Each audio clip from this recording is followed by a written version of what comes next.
ಜಗಳ ಕಾಯ್ತಿದ್ರು, ತಂದೆಗೆ ಕೊಲೆ ಬೆದರಿಕೆ ಹಾಕ್ತಾ ಇದ್ರು. ತಾಯಿ ತಂಗಿ ಘನಕಾರ್ಯ ಬಿಚ್ಚಿಟ್ಟ ಪುತ್ರ, ಕಾನೂನು ಕ್ರಮಕ್ಕೆ ಕಾರ್ತಿಕೇಶ್ ಒತ್ತಾಯ.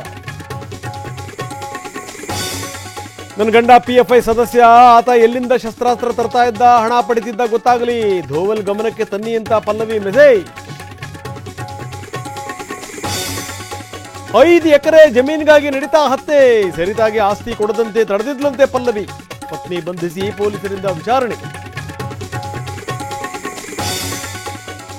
ಸಿಎಂ ಕುರ್ಚಿ ಉಳಿವಿಗಾಗಿ ಜಾತಿ ಗಣತಿ ಮುನ್ನೆಲೆಗೆ ದಾವಣಗೆರೆಯಲ್ಲಿ ವಿಜಯೇಂದ್ರ ಗುಡುಗು, ಸಮಾಜದಲ್ಲಿ ಬೆಂಕಿ ಹಚ್ಚೋ ಕೆಲಸ ಅಂತ ಕಿಡಿ. ರಾಜ್ಯದಲ್ಲಿ ತಣ್ಣಗಾಗ್ತಿಲ್ಲ, ಜನಿವಾರ ಜ್ವಾಲಾಕ್ರೋಶ, ಕೋಲಾರ, ವಿಜಯಪುರ, ಹುಬ್ಬಳ್ಳಿಯಲ್ಲಿ ಪ್ರೊಟೆಸ್ಟ್, ಅಧಿಕಾರಿಗಳ ವಿರುದ್ಧ ಕ್ರಮಕ್ಕೆ BYV ಒತ್ತಾಯ. BSY ವಿರುದ್ಧ ಡಿನೋಟಿಫಿಕೇಶನ್ ಪ್ರಕರಣ, ಕೆಲವೇ ಕ್ಷಣಗಳಲ್ಲಿ ಯಡಿಯೂರಪ್ಪ ಭವಿಷ್ಯ, ಪೂರ್ವಾನುಮತಿಗೆ ಆದೇಶನ ರಿಲೀಫ್. ಭರತನಾಟ್ಯ ವೀಕ್ಷಿಸಿದ ದರ್ಶನ್, ವಿಜಯಲಕ್ಷ್ಮಿ, ಎಡಿಎ ರಂಗಮಂದಿರದಲ್ಲಿ ಪತ್ನಿ ಜೊತೆ ಕಾಣಿಸಿಕೊಂಡ ದಾಸ, ಮಹಾಕಾಳೇಶ್ವರನ ದರ್ಶನ ಪಡೆದ ಯಶ್.